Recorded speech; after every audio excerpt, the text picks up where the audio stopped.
নবীজি বলেন, কারো অন্তরের মধ্যে যদি গম পরিমাণ, জব পরিমাণ, সরিষার দানা পরিমাণ ইমান থাকে, গম পরিমাণ, জব পরিমাণ, সরিষার দানা পরিমাণ ইমান, এই মানুষটা যদি বিভিন্ন অপরাধের কারণে জাহান্নামের সাজা ভোগ করতেও হয়, জাহান্নামের সাজা ভোগ করার পর আমি নবী বলে দিলাম, একদিন জাহান্নাম থেকে বের হয়ে ওই সরিষা পরিমাণ ইমানের কারণে আল্লাহর জান্নাতে প্রবেশ করবে। খাঁটি ইমান, বিশুদ্ধ ইমান, এটার মধ্যে কোনো ঝামেলা করা যাবে না। আল্লাহ কথাগুলা বুঝার তৌফিক দান করেন। দোকানের শাটারটা লাগাইতেছেন, অর্ধেক শাটার আপনি নিছেন, মুয়াজ্জিন মসজিদের মধ্যে বলে কদ কামাতিস সালাহ, কদ কামাতিস সালাহ, নামাজ দাঁড়ায় গেছে, নামাজ দাঁড়িয়ে গেছে।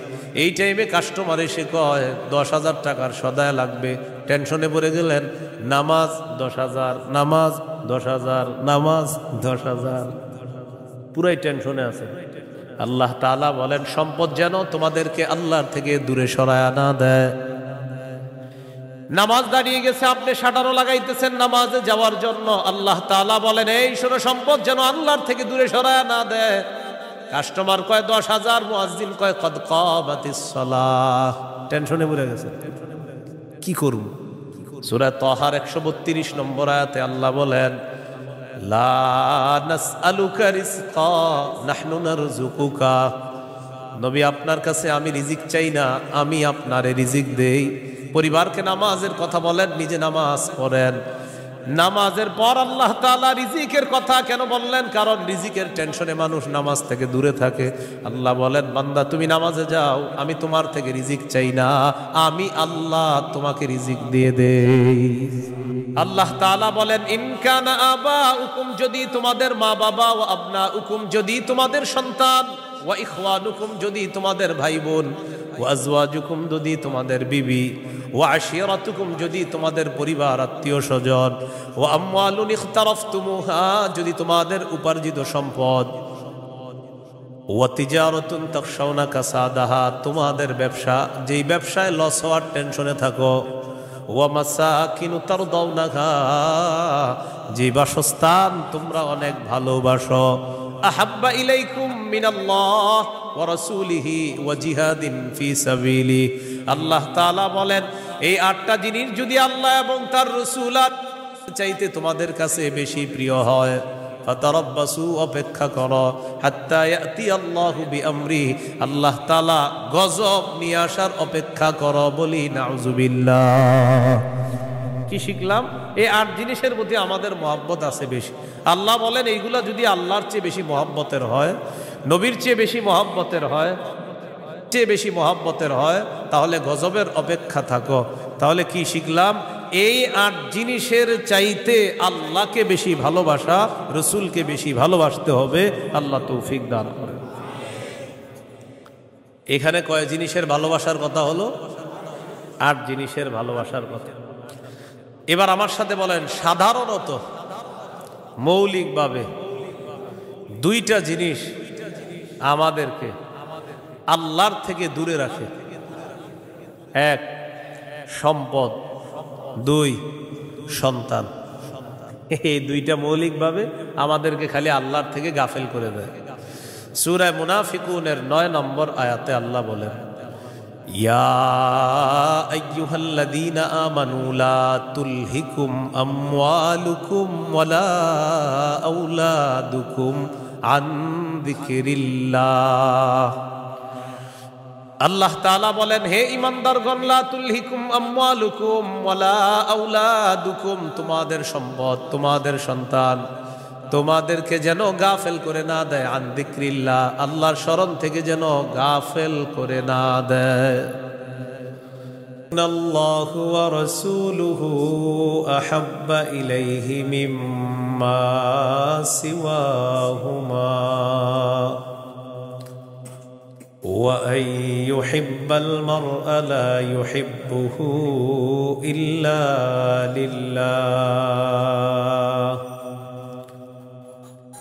وأن يكره أن يعود في الكفر كما يكره أن يقذف في النار أو كما قال عليه الصلاة والسلام اللهم صل على محمد وعلى آل محمد كما صليت على إبراهيم وعلى آل إبراهيم إنك حميد مجيد اللهم بارك على محمد وعلى آل محمد كما باركت على إبراهيم وعلى آل إبراهيم إنك حميد مجيد اللهم إني أعوذ بك من شر لساني ومن شر سمعي ومن شر بصري ومن شر مني ভাই বক্সের আওয়াজ কমান ভাই বক্সের আওয়াজ কমান বক্সের আওয়াজ কমান জামিয়া মুহাম্মাদিয়া ইমদাদুল উলুম মাদ্রাসা গাজীপুর রওজাতুস সালিহাত মহিলা মাদ্রাসা গাজীপুরের উদ্যোগে হাফেজ ছাত্রদের পাগড়ি প্রদান উপলক্ষে ষষ্ঠ বার্ষিক ইসলামী মহাসম্মেলনের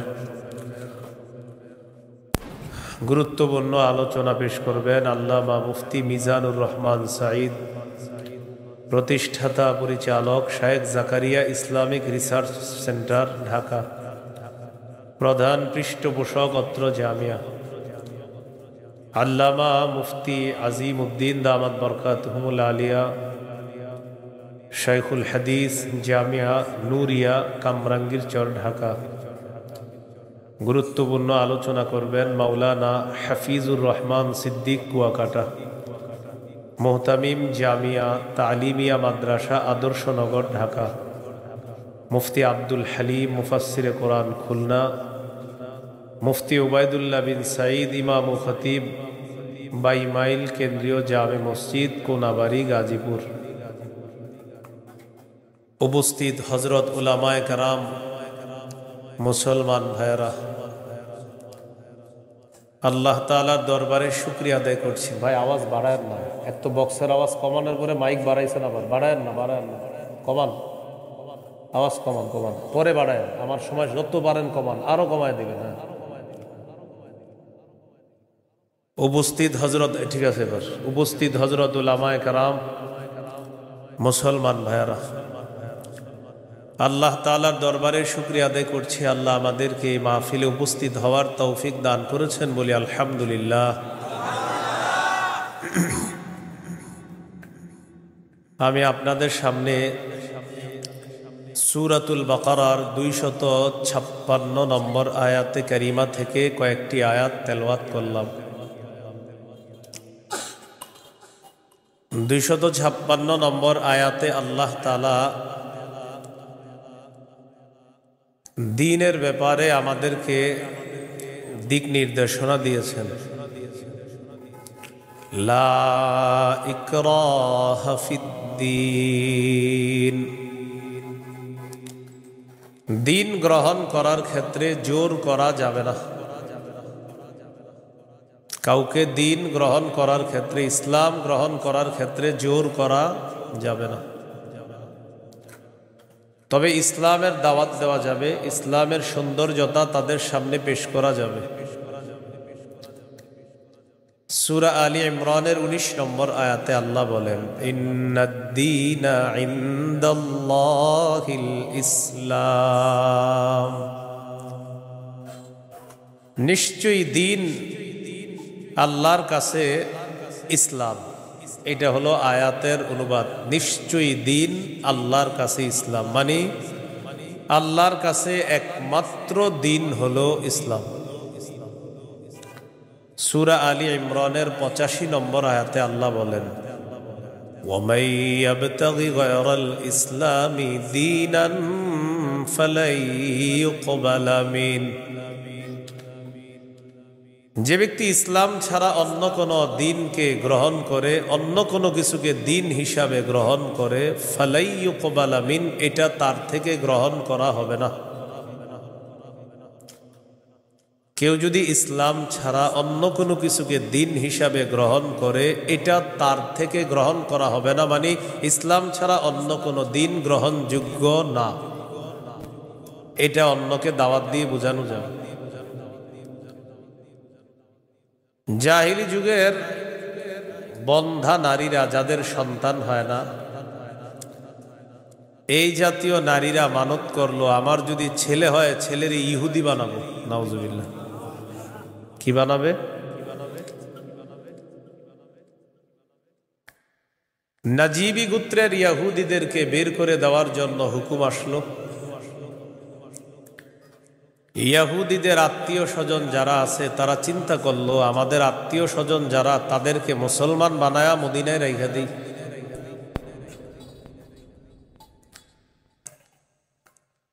হুসাইন আল আনসার নামে নবীর একজন সাহাবী, তিনি রাসূল সাল্লাল্লাহু আলাইহি সাল্লামের কাছে গেলেন, গিয়ে বললেন, ইয়া রাসূলুল্লাহ, আমার দুজন পুত্র সন্তান খ্রিস্টান, আমি তাদেরকে যদি জোর করে মুসলমান বানিয়ে মদিনায় রেখে দিই। বাবা মুসলমান, সন্তান খ্রিস্টান। রাসূলুল্লাহ সাল্লাল্লাহু আলাইহি সাল্লামকে বললেন, আমি আমার দুই পুত্রকে যদি জোর করে মুসলমান বানিয়ে রেখে দেই,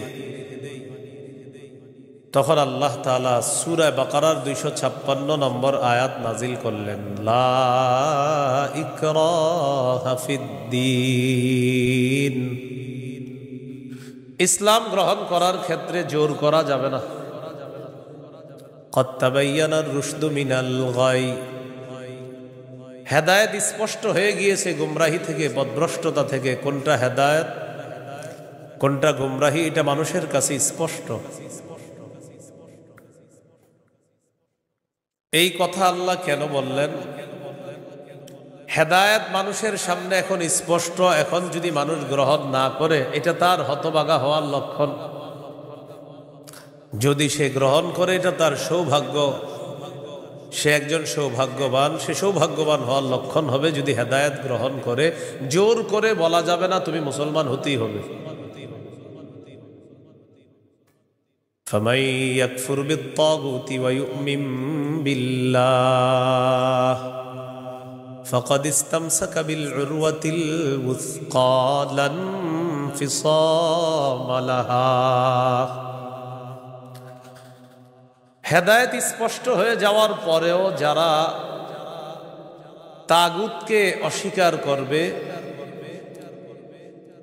আল্লাহকে যারা বিশ্বাস করবে, হেদায়েত আর গুমরাহি দুইটা স্পষ্ট হয়ে যাওয়ার পর যারা তাগুতকে অস্বীকার করবে তথা পথভ্রষ্টতাকে বর্জন করবে, ওয়া ইউমিন বিল্লাহ, আর যারা আল্লাহকে বিশ্বাস করবে, ফাকাদ ইসতামসাকা বিল উরওয়াতিল ওয়াসকা, সে এমন এক মজবুত হাতলকে আঁকড়ে ধরলো, লা ইনফিসামা লাহা, যেই মজবুত হাতল কখনো ছুটে যাওয়ার সম্ভাবনা নাই। এমন এক মজবুত হাতল, যেই মজবুত হাতল তাকে জান্নাতে পৌঁছায় দিয়েছে। এটা হলো তাওহীদ। বলেন, এটা কি? তাওহীদ। তাগুত দ্বারা উদ্দেশ্য হলো যত সীমা লঙ্ঘনকারী আছে সবাই।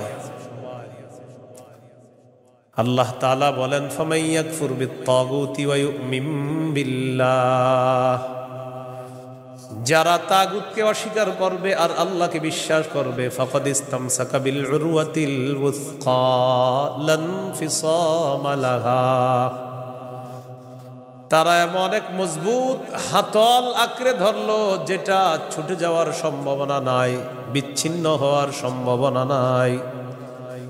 এই মজবুত হাতলের নাম হলো তাওহীদ, আল্লাহর একত্ববাদ স্বীকার করা। তাওহীদের মৌলিক 4টি শর্ত। প্রিয় ভাইয়েরা, কয় শর্ত? 1 নম্বর, আল্লাহ ছাড়া কোনো ইলাহ নাই এই বিশ্বাস নিয়ে মৃত্যুবরণ করা। 2 নম্বর, আল্লাহ ছাড়া কোনো ইলাহ নাই এই কথা মুখে বলবো, পাশাপাশি এই কথায় সামান্যতম সন্দেহ করা যাবে না। 3 নম্বর, আল্লাহ ছাড়া কোনো ইলাহ নাই মুখে বলার পাশাপাশি অন্তরে বিশ্বাস করা। 4 নম্বর, সবচাইতে বেশি আল্লাহকে ভালোবাসা। এই হলো তাওহীদের 4 শর্ত। তাওহীদের কয় শর্ত? 1 নম্বর, আল্লাহ ছাড়া কোনো ইলাহ নাই এই বিশ্বাস নিয়ে মৃত্যুবরণ করা। 2 নম্বর, আল্লাহ ছাড়া কোনো ইলাহ নাই এই কথায় সন্দেহ করা যাবে না। 3 নম্বর, আল্লাহ ছাড়া কোনো ইলাহ নাই এটা মুখে বলা, অন্তরে বিশ্বাস করা। 4 নম্বর, আল্লাহকে সবচেয়ে বেশি ভালোবাসা। এই হলো তাওহীদের 4 শর্ত। বাইরের মাইকের আওয়াজ আবার বাড়াইছেন, ঠিক না? ওইটা কমান, ওইটাও কমান। আপনি পরে বাড়ান, আমার বয়ানটা একটু কমান না, সমস্যা নেই।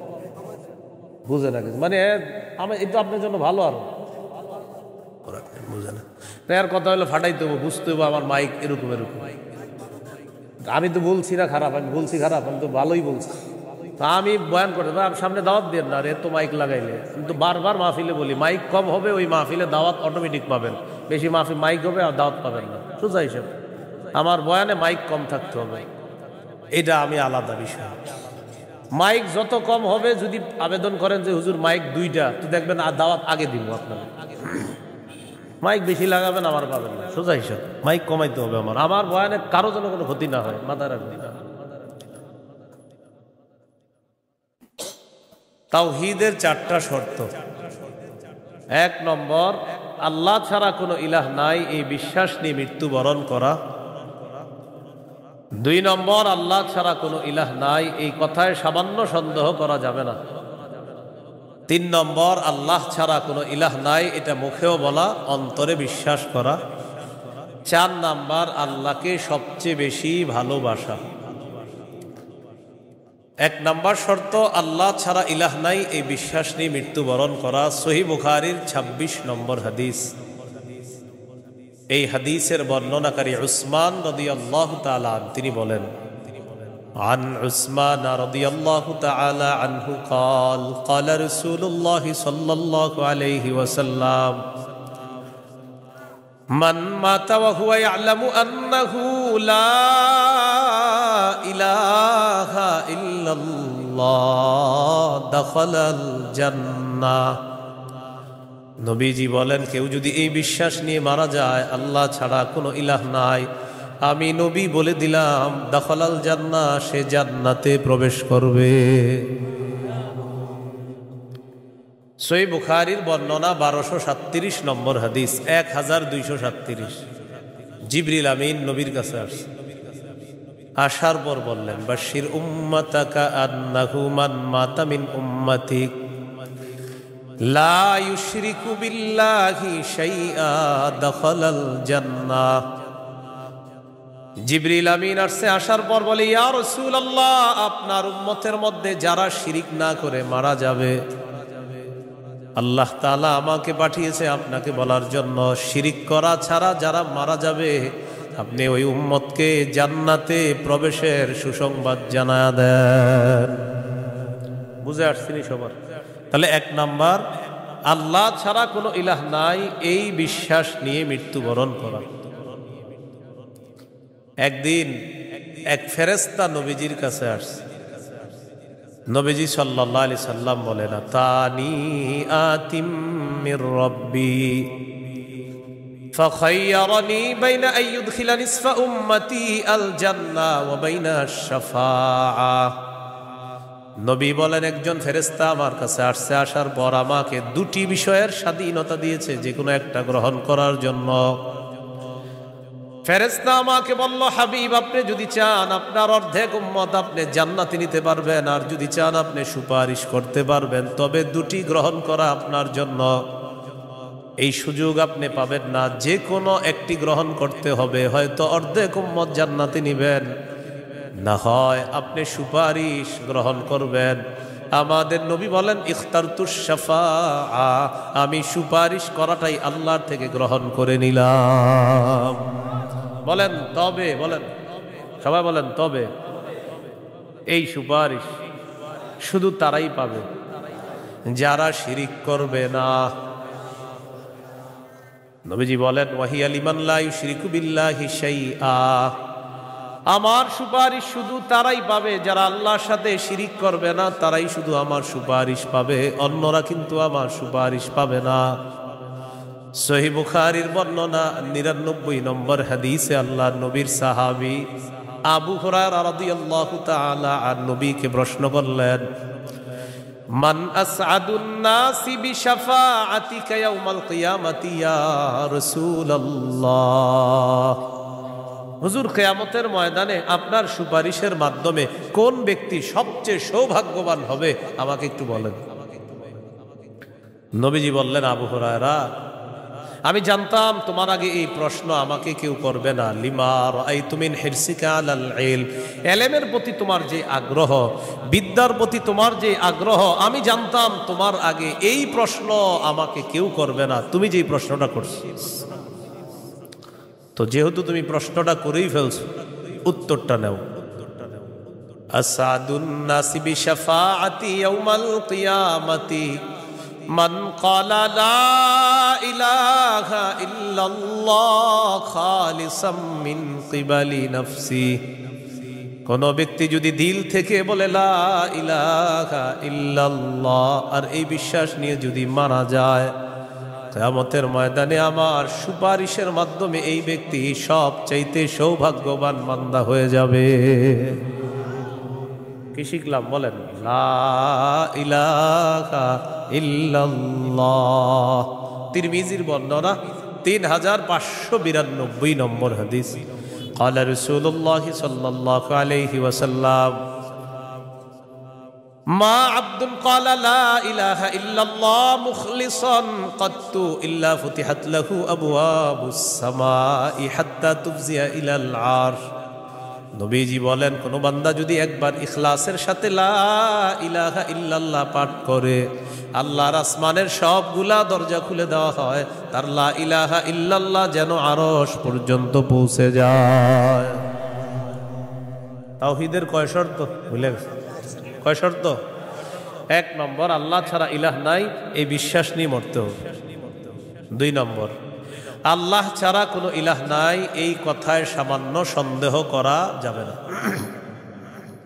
সূরা হুজুরাতের ১৫ নম্বর আয়াতে আল্লাহ বলেন, ইন্নামাল মুমিনুনা আল্লাযীনা আমানু বিল্লাহি ওয়া রাসূলিহি সুম্মা লাম ইয়ারতাবু ওয়াজাহাদু বিআমওয়ালিহিম ওয়া আনফুসিহিম ফী সাবিলিল্লাহ উলাইকা হুমুস সাদিকুন। আল্লাহ তাআলা বলেন, প্রকৃত ঈমানদার হলো তারা যারা আল্লাহকে বিশ্বাস করে, রাসূলকে বিশ্বাস করে, সামান্য সন্দেহ করে না। ওয়াজাহাদু বিআমওয়ালিহিম ওয়া আনফুসিহিম ফী সাবিলিল্লাহ, যারা নিজেদের জান মাল নিয়ে আল্লাহর রাস্তায় লড়াই করে। আল্লাহ বলেন, উলাইকা হুমুস সাদিকুন, আমি আল্লাহ তাদেরকে কোরআনে খাঁটি সত্যবাদী বলে ঘোষণা করলাম। এরা খাঁটি সত্যবাদী, আল্লাহকে বিশ্বাস করে, রাসূলকে বিশ্বাস করে, একটু সন্দেহ করে না। ৩ নম্বর শর্ত, লা ইলাহা ইল্লাল্লাহ, আমি মুখে উচ্চারণ করলাম আল্লাহ ছাড়া কোনো ইলাহ নাই, অন্তরেও বিশ্বাস করা। মুখে বললাম আল্লাহ ছাড়া কোনো ইলাহ নাই, অন্তরে যদি ঝামেলা থাকে এটা হবে মুনাফিক মার্কা শয়তান, নেফাকি হবে। এটা কি হবে বলেন তো? সবাই বলেন কি হবে? নেফাকি হবে। মুখে বলতে হবে, অন্তরেও স্বীকার করতে হবে। সূরাতুল ফাতহির 11 নম্বর আয়াতে আল্লাহ বলেন, ইয়াকুলুনা বিআলসিনাতিহিম মা লাইসা ফি কুলুবিহিম, তারা তাদের মুখ দিয়ে এমন কথা বলে যা তাদের অন্তরের কথা না। তাহলে বলেন তো, তাওহীদের ৩ নম্বর শর্ত, মুখে বললাম একটা আর অন্তরে আরেকটা, শর্ত পূরণ হবে? মুখে যা বলবো অন্তরেও তা যদি হয়, এটা ৩ নাম্বার শর্ত পূরণ হবে। অন্তরে যদি ঈমান সরিষার দানা পরিমাণও হয়, একদিন জান্নাতে যাবে। সহিহ বুখারীর ৪৪ নম্বর হাদিস। قال رسول الله صلى الله عليه وسلم يخرج من النار من قال لا إله إلا الله وفي قلبه وزن شعيرة من خير وفي قلبه وزن برة من خير وفي قلبه وزن ذرة من خير।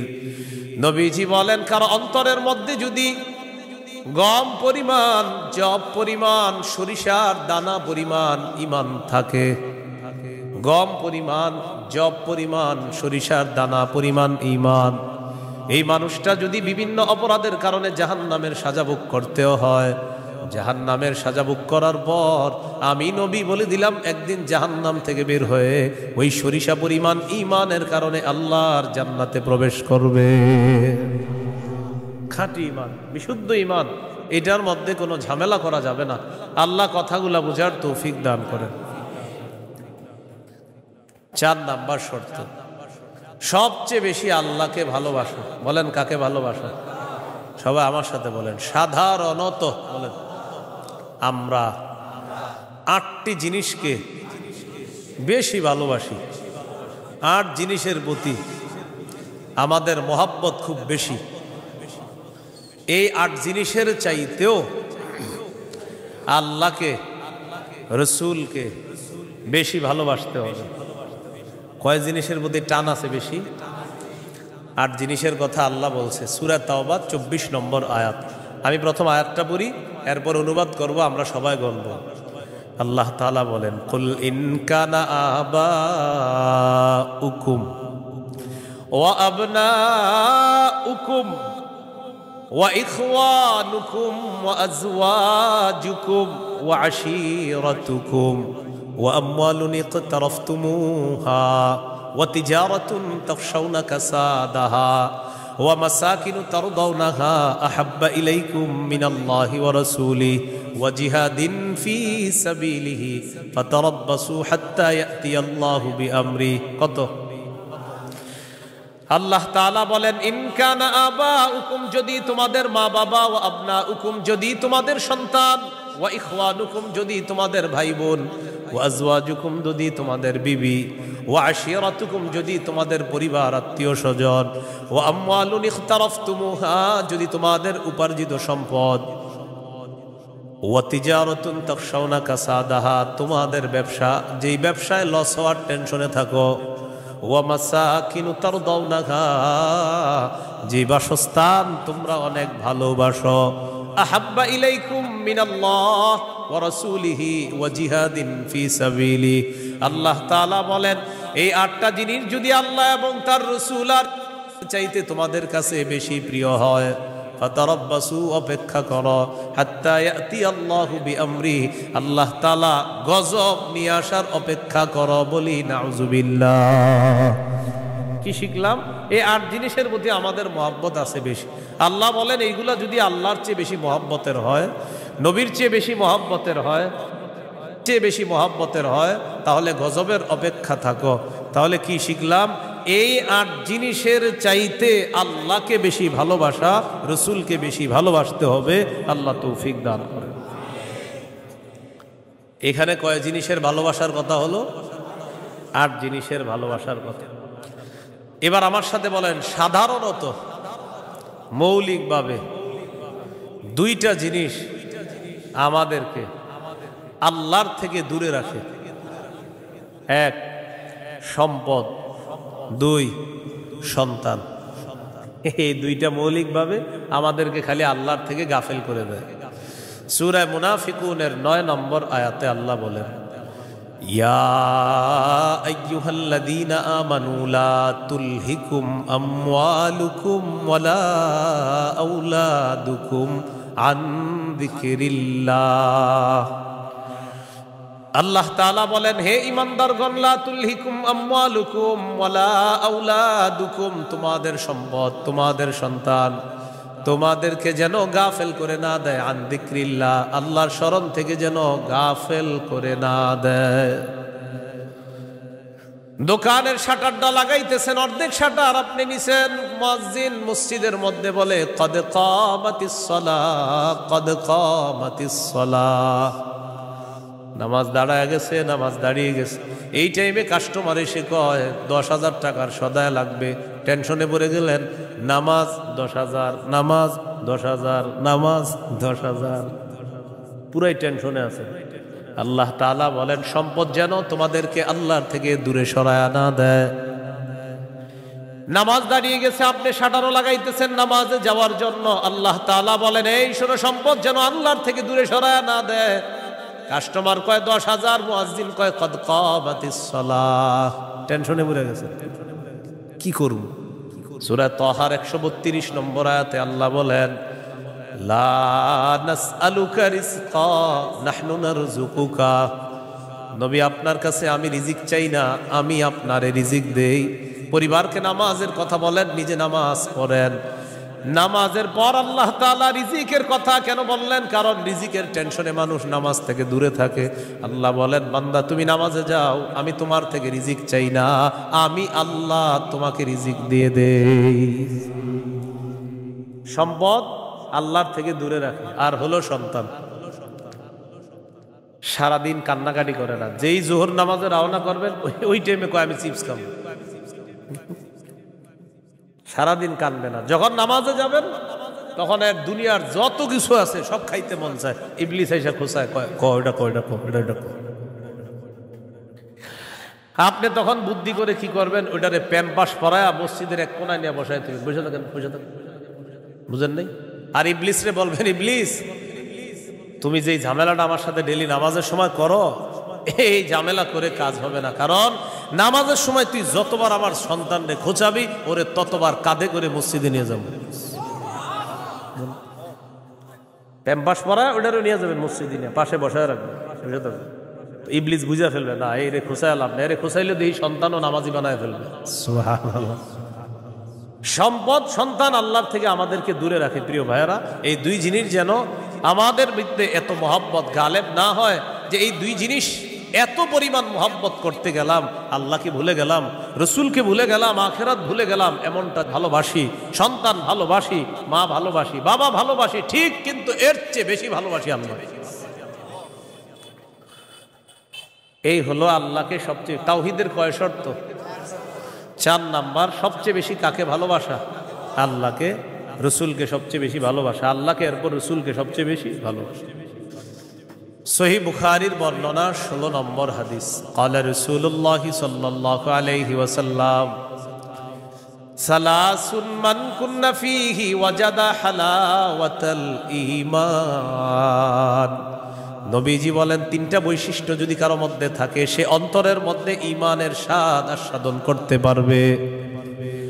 1 নাম্বার, ইয়াকুন আল্লাহু ওয়া রাসূলুহু আহাব্বা ইলাইহি মিম্মা সিওয়াহুমা। আল্লাহ, আল্লাহ রসুল ছাড়া যত কিছু আছে সব কিছুর চাইতে আল্লাহ আর তার নবীকে বেশি ভালোবাসা।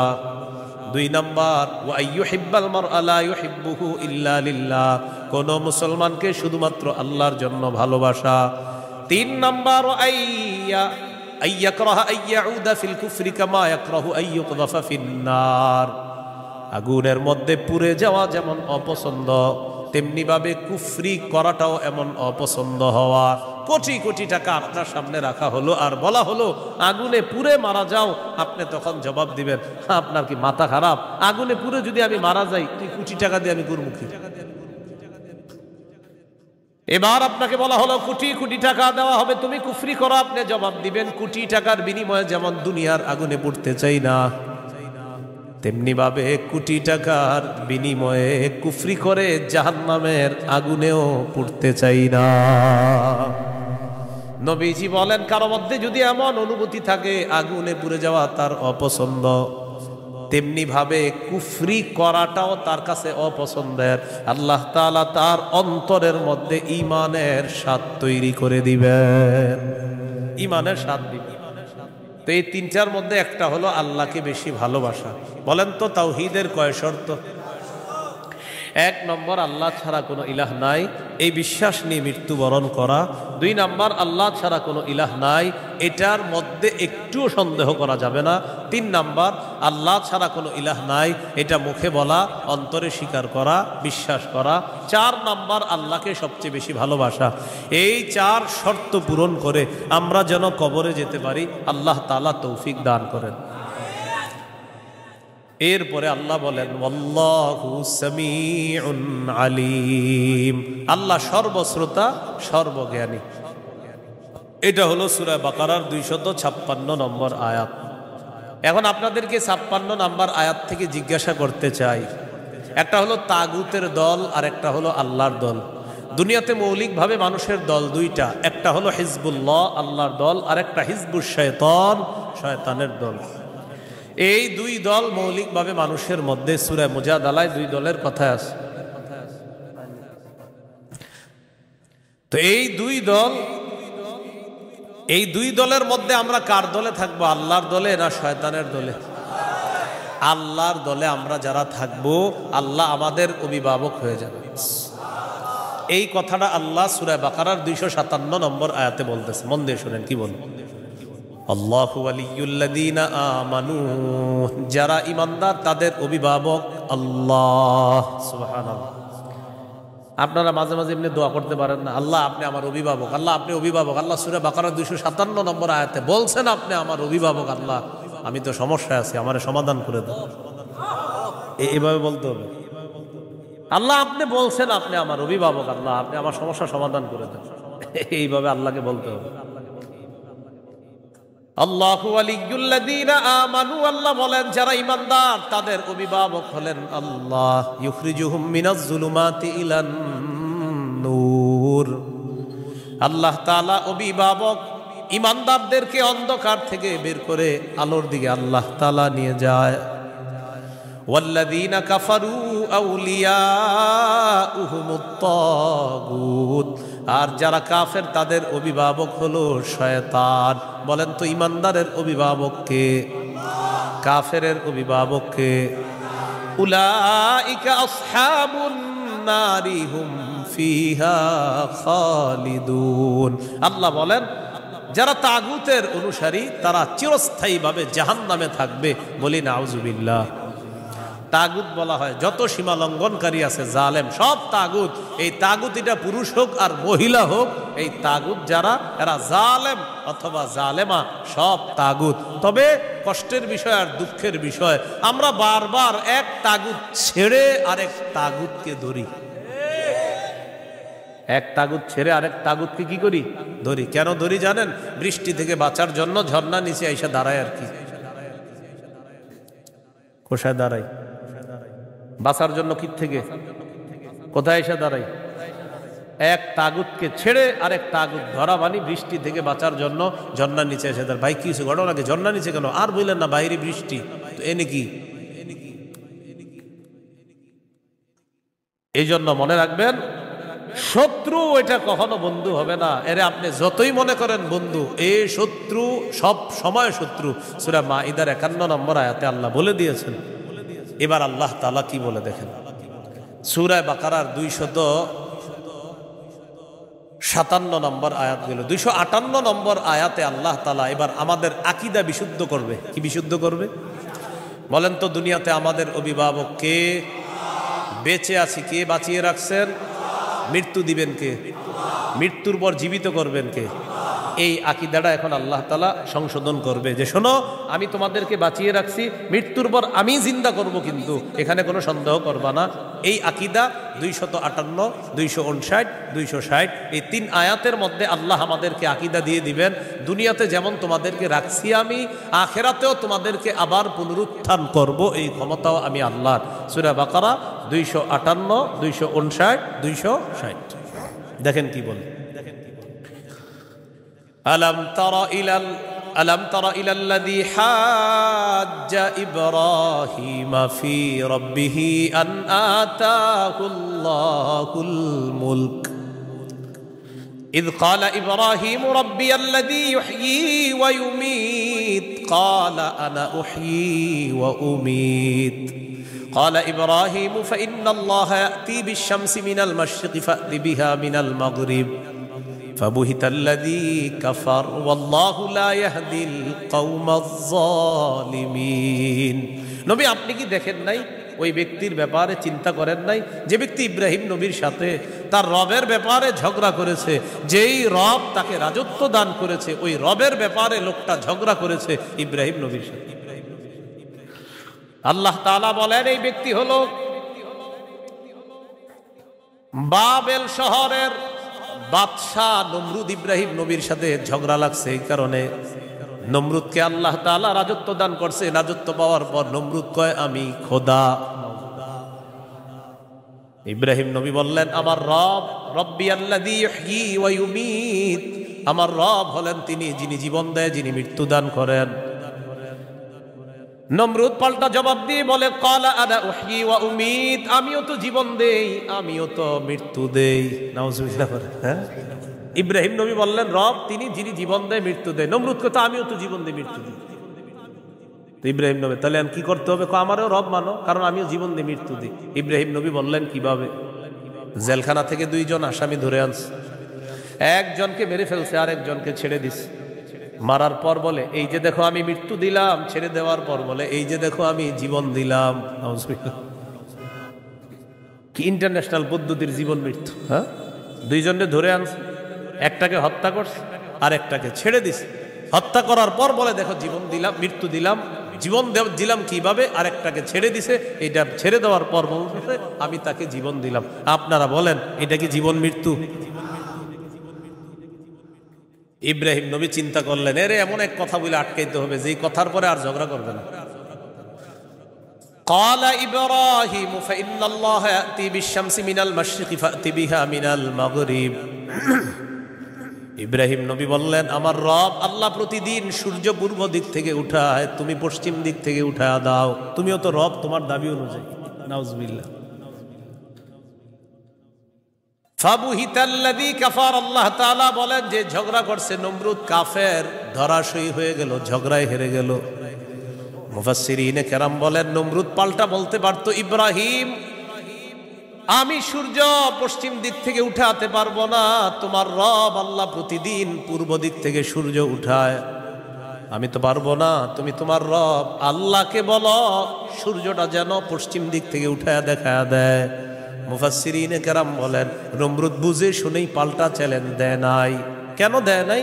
নমরুদ কিন্তু চ্যালেঞ্জ দিতে পারতো পাল্টা, ইব্রাহিম তুমি আমারে বললা আমি যেন সূর্য পশ্চিম দিক থেকে উঠাই, তোমার রব যেহেতু পূর্ব দিক থেকে উঠায়, তো পাল্টা প্রশ্ন করতে পারতো নমরুদ ইব্রাহিম আমি তো পারলাম না, তোমার রব আল্লাহকে বলো আল্লাহ যেন সূর্যটা পশ্চিম দিক থেকে উঠায় দেখায়। মুফাসসিরিনে কেরাম বলে নমরুদ এটা বুঝে শুনেই পাল্টা প্রশ্ন করে নাই, কারণ নমরুদ জানে এই প্রশ্ন করলে ইব্রাহিম চ্যালেঞ্জ গ্রহণ করবে, আল্লাহকে বলবে আল্লাহ সাথে সাথে সূর্য পশ্চিম দিক থেকে উঠায় দেখায়। আর এটা যদি করে ফেলে নমরুদের দল ছোট হয়ে যাবে, হালকা হয়ে যাবে। এই জন্য নমরুদ আর পাল্টা চ্যালেঞ্জ দেয় নাই। বলেন তো নমরুদকে রাজত্ব দিয়েছিল কে? দেওয়ার পর বলে আমি খোদা। কি বলে? আমি খোদা। এই জন্য প্রিয় ভাইয়েরা সামনের দিকে যাদেরকে আমরা শাসন ক্ষমতায় বসাবো, যাদেরকে আমরা দায়িত্ব দিব, বুঝে শুনে দায়িত্ব দিতে হবে। কি শুনে? বলেন আমার সাথে প্রতিদিন 2 রাকাত অতিরিক্ত নফল নামাজ পড়ব, পড়ার পর 3টা দোয়া করব। 1 নাম্বার আল্লাহ, বলেন আল্লাহ কিয়ামতের আগে বাংলাদেশে আর কোন নারী প্রধান চাই না। হ্যাঁ, কি প্রধান চাই না? সবাই জোরে বলেন কেন? আরো জোরে বলেন, আরো জোরে, আরো জোরে। قال رسول الله صلى الله عليه وسلم لا يفلح قوم ولوا امرهم امرأتان। নবীজি বলেন ওই জাতি কিছুতেই কখনোই সফল হবে না যেই জাতি তাদের নেতৃত্বে কোনো নারীকে বসায়া দেয়। আপনি বুঝেন আর না বুঝেন আমার নবীর কথা সঠিক। তো এই জন্য এই একটা বিষয়ে দোয়া করবেন। 2 নাম্বার দোয়া বলেন আল্লাহ মরার আগে বাংলাদেশে শরিয়া আইন দেখে যেতে চাই। কি আইন? দেয়ালে দেয়ালে লিখে দিবেন শরিয়া আইন চায় না তারা। বলেন, কোন না কোন অপরাধী যারা, বলেন আমার সাথে, শরিয়া আইন চায় না তারা, কোন না কোন অপরাধী যারা। চোর শরিয়া আইন চাইবে না, হাত কাটা যাবে। ধর্ষক শরিয়া আইন চাইবে না, তাকে পাথর মেরে হত্যা করা হবে, তার উপর ইসলামের শাস্তি প্রয়োগ করা হবে। এই জন্য ধর্ষক চাইবে না, চোর চাইবে না। আমাদের দেশে যদি আসলে শরিয়া আইন চালু হয়, বিগত দিনের শুধু চুরির বিচার করতে করতে সুপ্রিম কোর্ট, হাইকোর্টের বিচারপতিরা ক্লান্ত হয়ে যাবে। শুধু চুরির বিচার হলে, কিসের বিচার? এটা 2 নাম্বার দোয়া করবেন। 3 নাম্বার দোয়া, বলেন আল্লাহ আমাদের দেশে এমন একজন শাসক দিয়ে দেন, যেই শাসক মৌলিক 4টি কাজ করবে। 1 নাম্বার নামাজ কায়েম করবে, 2 নাম্বার যাকাত প্রতিষ্ঠিত করবে, 3 নাম্বার সৎ কাজের আদেশ করবে, 4 নাম্বার অসৎ কাজের নিষেধ করবে। সবাই বলেন দলিল, বলেন দলিল। সূরা হজ 41 নম্বর আয়াত। কোন সূরা? কত নম্বর আয়াত? এই আয়াতে আল্লাহ বলেন, আল্লাযীনা ইম্মাক্কান্নাহুম ফিল আরদি আকামুস সালাহ ওয়া আতাউয যাকাতা ওয়া আমারু বিল মারুফি ওয়া নাহাউ আনিল মুনকার। আল্লাহ তাআলা বলেন, আমি যাদেরকে দুনিয়ার শাসন ক্ষমতায় বসাই তাদের মৌলিক কাজ হবে 4টা। 1 নাম্বার আকামুস সালাহ, তারা রাষ্ট্রীয়ভাবে নামাজ কায়েম করতে হবে। রাষ্ট্রের প্রত্যেকটা নাগরিক যেন নামাজ পড়ে, এই দায়িত্ব পালন করতে হবে। 2 নাম্বার ওয়া আতাউয যাকাত, যাকাতের বিধান রাষ্ট্রীয়ভাবে চালু করতে হবে। আমাদের দেশে যদি রাষ্ট্রীয়ভাবে যাকাতের বিধান চালু হয়ে যায়, আর সব ধনীরা যদি 1 বছর যাকাত আদায় করে, কয় বছর? ওই বছর সুদ বলবে, যাকাত তুমি ভালো থেকো, আমি সুদ বিদায় নেই। কয় বছর? 1 বছর যদি যাকাত যারা দেয়, এরা যদি দেয়, সুদ বলবে, যাকাত তুমি থাকো, আমি চলে যাই, কারণ আমার আর থাকার জায়গা নাই। বলেন আমার সাথে, সুদে ফকির আরো ফকির হয়, যাকাতে ফকির আরো ধনী হয়। দলিল ইবনে মাজাহ 2279 নম্বর হাদিস। আবার বলেন, বলেন, সুদে ফকির আরো ফকির হয়, যাকাতে ফকির ধনী হয়। বলেন, আমাদের এই রাষ্ট্র সুদ ভিত্তিক হওয়ার কারণে এখন আমরা সবাই মোটামুটি ভিক্ষুক। কারণ আমাদের প্রত্যেকের মাথা পিছু 1,07,000 টাকা ঋণ। তো আপনি কোথায় ধনী? সুদের শেষ পরিণতি ভিক্ষা। এটা আপনার যদি বুঝে না আসে, কিছু করার নাই। আমার নবীর কথা যেটা বলবে নবী, আজ হোক কাল হোক, সেটা ফলবেই, কোনো সন্দেহ নেই। তো আমরা দাবি করি 90% মুসলমান, এখানের অর্থ ব্যবস্থা সুদভিত্তিক। এই জন্য আমরা স্লোগান পাল্টাবো, বলেন দারিদ্র বিমোচনে সুদ নয় যাকাত। বলেন তো দারিদ্র বিমোচনে কি? দারিদ্র বিমোচনে সুদ নয় যাকাত। এগুলা দেয়ালে লিখে দিবেন যে দারিদ্র বিমোচনে সুদ নয় যাকাত। লিখে দিবেন দারিদ্র বিমোচনে সুদ নয় যাকাত। লিখবেন সুদে ফকির আরো ফকির হয়, যাকাতে ফকির আরো ধনী হয়। নমরুদকে রাজত্ব দিছে আল্লাহ তাআলা, সে এখন বলে আমি খোদা। বলেন নাউজুবিল্লাহ। বলেন জীবন মৃত্যু কে দেয়? এটা হলো সূরা বাকারা 258 নম্বর আয়াত। 259 নম্বর আয়াতটা শোনার আগে আগে বুঝেন। এক ব্যক্তি এক এলাকার সামনে দিয়ে যাইতেছে, যাওয়ার সময় দেখে কি এলাকার সবগুলা ঘর বাড়ি ছাদের উপরে পড়ে রয়েছে, নিচে ছাদ, উপরে ঘর বাড়ি। আপনাদের এলাকার ছাদ কি নিচে থাকে না বাড়ির উপরে থাকে? কয়েকজন কইছে, মানে অন্যদের ঘর বাড়ির ছাদ নিচে থাকে। ঘর বাড়ির ছাদ কই থাকে? এটা প্রথমে বললেন না কেন? মানে প্রথমে কয়েকজন কইছে কয়েক উপরে, মানে অন্যদের ছাদগুলা নিচে। আপনাদের ঘর বাড়ির ছাদ কই? তো এই কথাটা প্রথমে বললে সমস্যা ছিল কি? এক ব্যক্তি যাইতেছে এক এলাকার সামনে দিয়ে, যাওয়ার সময় দেখে ঘর বাড়ি সব ধ্বংস হয়ে পইরা রয়েছে, নিচে হইল ছাদ, উপরে ঘরবাড়ি। উনি এই বিষয়ে দেখা সাথে সাথে বললেন, আল্লাহু আকবার, আল্লাহ কত মহান, এদেরকে ধ্বংস করলেন আল্লাহ, আবার আল্লাহ কিভাবে জিন্দা করবে, এটা ওনার সন্দেহ না, এটা ওনার কি না সন্দেহ না, এটা উনি বিস্ময় প্রকাশ করতেছে, আল্লাহ কত মহান, আবার কিভাবে আল্লাহ জিন্দা করবে, এটা মুখ দিয়ে বলে ফেলছে। সাথে সাথে আল্লাহ তাকে মৃত্যু দিচ্ছে। 100 বছর মৃত অবস্থায় রাখছে। কয় বছর? 100 বছর মৃত অবস্থায় রাখছে। 100 বছর পর জিন্দা করছে। জিন্দা করার পর তাকে জিজ্ঞাসা করলেন, আপনি কয় বছর মৃত অবস্থায় ছিলেন? তো জবাব দিলেন, 1 দিন বা আধা দিন। আল্লাহ তাআলা বললেন, আপনি 100 বছর ছিলেন মরা। কয় বছর? ওই যে উনি বলছিলেন মরাকে আল্লাহ কিভাবে জিন্দা করবে, আল্লাহ দেখাই দিতেছে।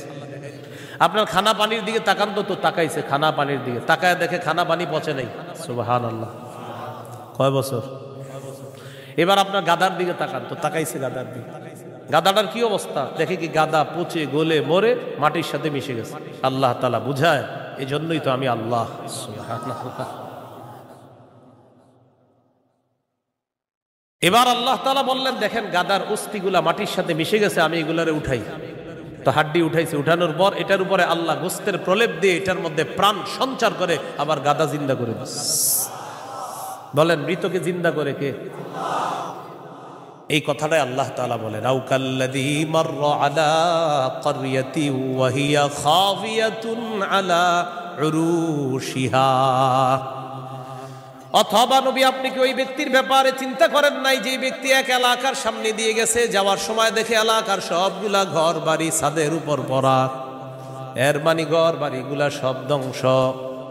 ক্বালা আন্না ইউহয়ী হাযিহিল্লাহু বা'দা মাউতিহা। তখন তিনি বললেন, আল্লাহ তাআলা কিভাবে তাদেরকে মৃত্যুর পর আবার পুনরায় জিন্দা করবেন। ফাআমাতাহুল্লাহু মিআতা আমিন। আল্লাহ তাআলা তাকে 100 বছরের জন্য মৃত্যু দিলেন। সুম্মা বাআসা, আবার তাকে জিন্দা করলেন। করার পর আল্লাহ বললেন, ক্বালা কাম লাবিস্তা, কতদিন আপনি এইভাবে মৃত অবস্থায় কাটিয়েছেন? তিনি জবাব দিলেন, লাবিস্তু ইয়াওমান আও বা'দা ইয়াওম, 1 দিন বা আধা দিন আমি মৃত অবস্থায় ছিলাম। কয় দিন? না আপনারা বলেন আসলে কয় বছর? আল্লাহ তাআলা বলেন, ক্বালা বাল লাবিস্তা মিআতা আমিন ফানজুর ইলা তাআমিকা ওয়া শারাবিকা লাম ইয়াতাসান্না। আপনি 100 বছর মরা ছিলেন, খানার দিকে তাকান, পানির দিকে তাকান, লাম ইয়াতাসান্না, পচে নাই। সুবহানাল্লাহ।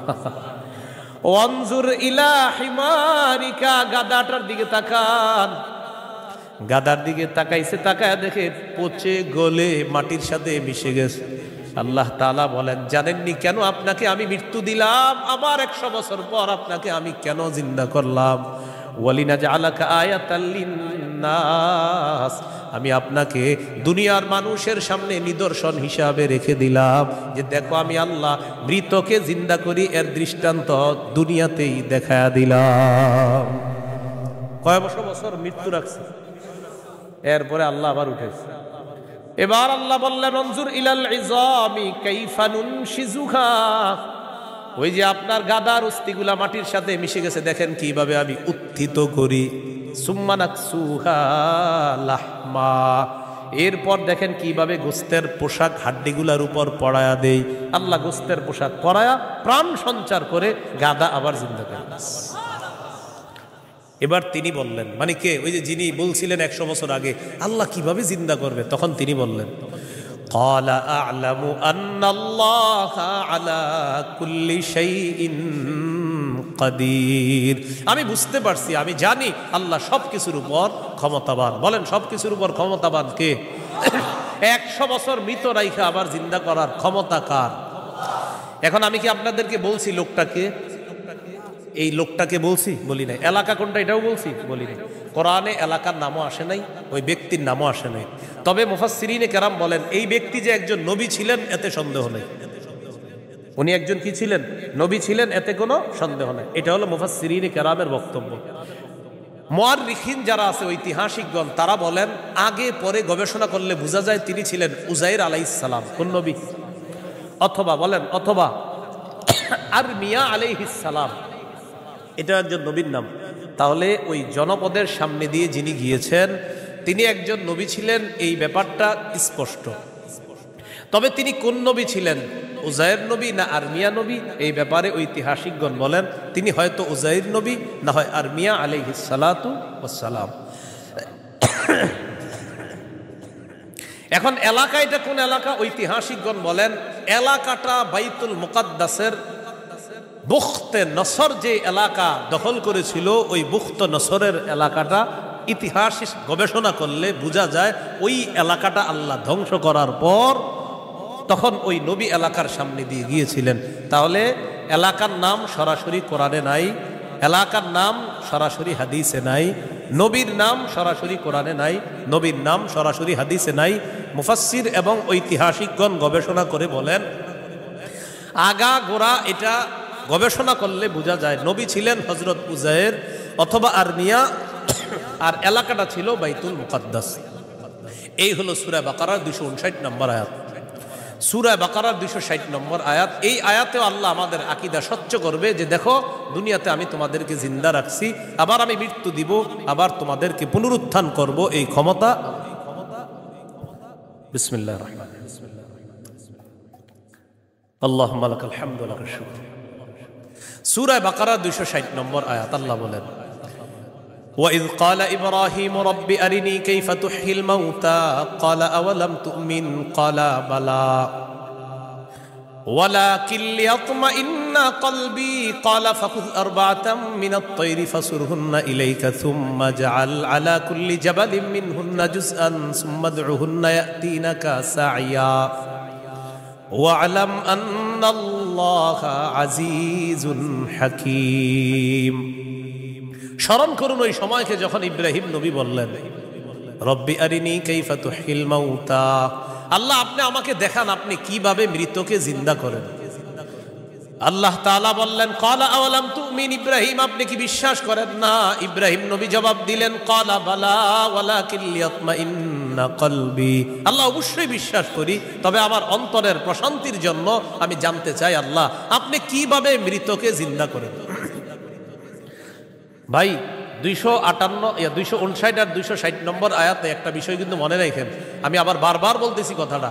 259 নম্বর আয়াতে ওই যে নবী বললেন আল্লাহ কিভাবে মৃতদেরকে জিন্দা করবেন, এটা কিন্তু নবীর সন্দেহ না। আবার বলছি এটা কি না? সন্দেহ না, বলেন বিস্ময়, কি উনি আশ্চর্য হচ্ছেন। আবার 260 নম্বর আয়াতে ইব্রাহিম নবী বলতেছে আল্লাহ আপনি আমারে দেখান কিভাবে মৃতকে জিন্দা করেন, এটাও ইব্রাহিম নবীর সন্দেহ না, বরং ইব্রাহিম নবী অন্তরকে শান্তি দিতে চায় আল্লাহ আপনি যে মৃতকে জিন্দা করেন এটা দেখলে আমার দিলে একটু ভালো লাগতো, শুধু এই কারণে আমি দেখতে চাই। তাহলে বিষয়টা কি সন্দেহ? নাউজুবিল্লাহ, কোন নবী সন্দেহ করতে পারে না। তো আল্লাহ তাআলা বললেন ক্বালা ফাকুজ আরবাতাম মিনাত তাইর, ইব্রাহিম আপনি 4টা পাখি ধরেন, ফাসুরহুন্না ইলাইকা, এই 4টি পাখি আপনি বসে আনেন, আপনার আয়ত্তে আনেন। আয়াতে আনার পর সুম্মা জাআলা আলা কুল্লি জাবালিম মিনহুন্না জুজআ, 4টা পাখিকে আপনি চূর্ণ বিচূর্ণ করে টুকরা টুকরা করে ফেলবেন। টুকরা টুকরা করার পর এই পাখিগুলার টুকরা টুকরা বিভিন্ন পাহাড়ের মধ্যে আপনি ছিটায় দিবেন। কোন পাখির টুকরাটা কোন পাহাড়ের মধ্যে আছে এটা আপনার জানা নাই। এবার আপনি তাদের নাম ধরে আপনি ডাকবেন। আল্লাহ তাআলা বলেন আমার হুকুমে যেই যেই পাখির টুকরাগুলা যেই পাহাড়ের মধ্যে আছে ওই টুকরাগুলা আমি আল্লাহ প্রত্যেক পাহাড় থেকে আলাদা আলাদা করে একত্রিত করে অবিকল ওই পাখির মধ্যে প্রাণ সঞ্চার করে দিব। পাখি আপনার সামনে উঠতে উঠতে উপস্থিত হয়ে যাবে। তো আল্লাহ বলেন ফাসুরহুন্না ইলাইকা, এটা আপনি বসে আনেন, আয়াতটা আনেন। সুম্মা জাআল আলা কুল্লি জাবালিম মিনহুন্না জুজআ, এগুলারে টুকরা টুকরা করে আপনি পুরা সব একসাথে করে ফেলবেন। এখন বলেন তো 4 পাখি একসাথে টুকরা টুকরা করলে কোন পাখির টুকরা কোথায় আছে এটা কি বলা যাবে? ইব্রাহিম নবীকে বললেন আলাদা আলাদা পাহাড়ের মধ্যে রেখে দেন। রাখার পর এবার আপনি ডাক দিবেন। ডাক দেওয়ার পর দেখবেন ওই আলাদা টুকরাগুলা একত্রিত হয়ে যেই যেই পাখির টুকরা আমি আল্লাহর হুকুমে ওই পাখির শরীরে যাবে, আমি প্রাণ সঞ্চার করে দিব, পাখি আপনার সামনে উঠতে উঠতে উপস্থিত হয়ে যাবে।